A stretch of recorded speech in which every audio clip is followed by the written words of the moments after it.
हम फ्रेंड लोग पैदल पैदल पैदल क्षीर सागर गए थे वो अखबार लेने। वो श्रीमती जी ने वर्षों तक वो अखबार संभाल के रखा, अभी तक मतलब। पर कुछ दिन पहले मेरे को हैंड ओवर करा तो मेरे को आज तक नहीं मिल रहा हो। तो मैंने पहले हमारे आदरणीय प्रभाकर जी भी बैठे हैं, ये बीएसएनएल से हैं, ये भी लिखते थे बीएसएनएल के दौरान। हमारे ठाकुर साहब भी हैं सुरेंद्र सर्किट। तो ये लोगों की प्रेरणा से बीएसएनएल वाले सब बोलते कि थोड़ा थोड़ा लिखते, तो मैं भी लिखने लग गया था। और पहले डायरियों में लिखता था, फिर हमारे महेश मिश्रा जी, डॉक्टर महेश मिश्रा जी की प्रेरणा से मैं गुदोलिया सर से जुड़ा, लेखक संघ से जुड़ा। फिर बाद में मुझे पता चला कि गुदोलिया सर मेरे परिवार से पहले से ही जुड़े हुए हैं। मेरे जो साड़ू भाई हैं वो हिंदी के प्रोफेसर रहे हैं, दतिया से प्रिंसिपल से रिटायर हुए हैं। तो उनने पीएचडी सर के पास ही की थी, तो ऑलरेडी वो एक दूसरे को जानते थे। और फिर लेखक संघ के बाद फिर मैं गजलांजलि में जुड़ा, सर ने मुझे जोड़ा, जोशी सर ने। तो मैं वर्तमान में 2 संस्थाओं से जुड़ा हुआ हूँ और कोशिश करता हूँ लिखने की। वैसे तो काव्य और कटाक्ष और व्यंग थोड़ा सा लिखता हूँ मैं, पर एक जो पांडुलिपि मैंने बनाई है वो मैं थोड़ा बताऊंगा भी सबको, आपको बाद में। मतलब 60 70 जो रचनाएं थी मेरी, उसकी मैंने फोटो बुक बनाई है सर। वो काफ़ी मेहनत करी, 6 महीने तक उसका हर पृष्ठ अलग डिजाइन किया मैंने, वो बुक के फॉर्म में बनाया है। उसी में से चुनिंदा रचनाएं ली थी।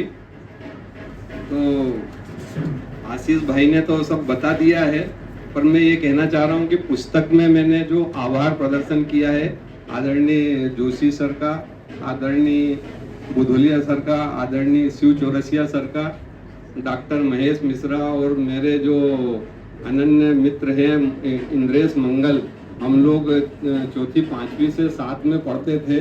और मेरे जीवन के मतलब जितने भी अप्स एंड डाउन्स आए इनने सबने देखे हैं। मैंने काफ़ी अगली उम्र में, मतलब 19 साल का था, मेरी माताजी चली गई थी। तो 22 साल में मेरे पिताजी का देहावसान हो गया था। तो मेरे जो सास ससुर हैं, जिनने इतनी मतलब शिक्षित और इतनी अच्छी बेटी मुझे दी है, तो वही मेरे माता पिता तुल्य हैं। और उनके आशीर्वाद से हमारी गृहस्थी चल रही है। मेरे दोनों बच्चे, मेरा बेटा अमेरिका में है। और मैं जो रचना सुनाऊंगा वो उसी विषय पे है। एक्चुअली आज हर घर का दुख है, हर घर का दुख है।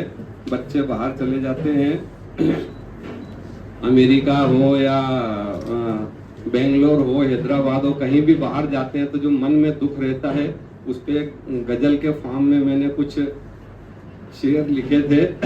पढ़ता हूँ तो द्रवित हो जाता हूँ, पर पढ़ना जरूरी है। और ये प्रथम रचना भी है, कई मंचों पे सुना चुका हूँ, तो आपको समर्पित करता हूँ। पहला इसका शेर है, 4 बेटे थे उनके, 4 बेटे थे उनके, कोई नहीं अपनाने को, छोड़ गए सब उन्हें अकेला, भूल गए सब आने को, भूल गए सब आने को। और दूसरा जो परिवेश चल रहा है कि आजकल अकेले अकेले ले रहे हैं, दादा दादी, ये नाना नानी तो किसी के साथ है ही नहीं। तो अगली पंक्तियां हैं, दादा दादी साथ नहीं अब, दादा दादी साथ नहीं अब, पोतों को समझाने को, कौन करेगा घर की चिंता, इज्जत नाम बचाने को, कौन करेगा घर की चिंता, इज्जत नाम बचाने को।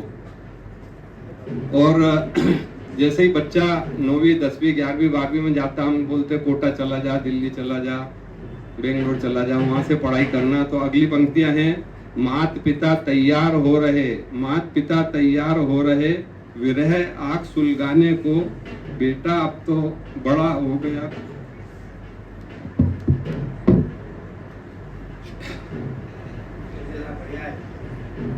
करी बड़ाई जाने को।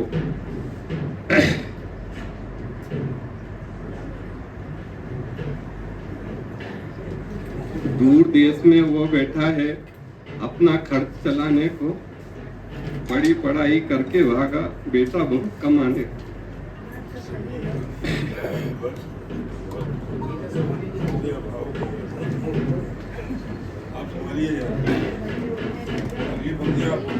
रात दिवस माता रोती है, रात दिवस माता रोती है, अपना लल्ला पाने को, प्रफुल्ल से कैसे समझे यहाँ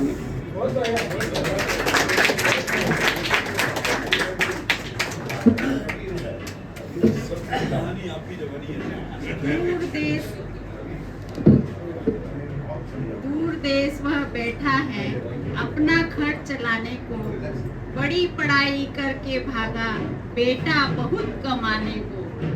रात दिवस माता रोती है अपना लल्ला पाने को, प्रफुल्ल उसे कैसे समझाए यहाँ नहीं कुछ पाने को।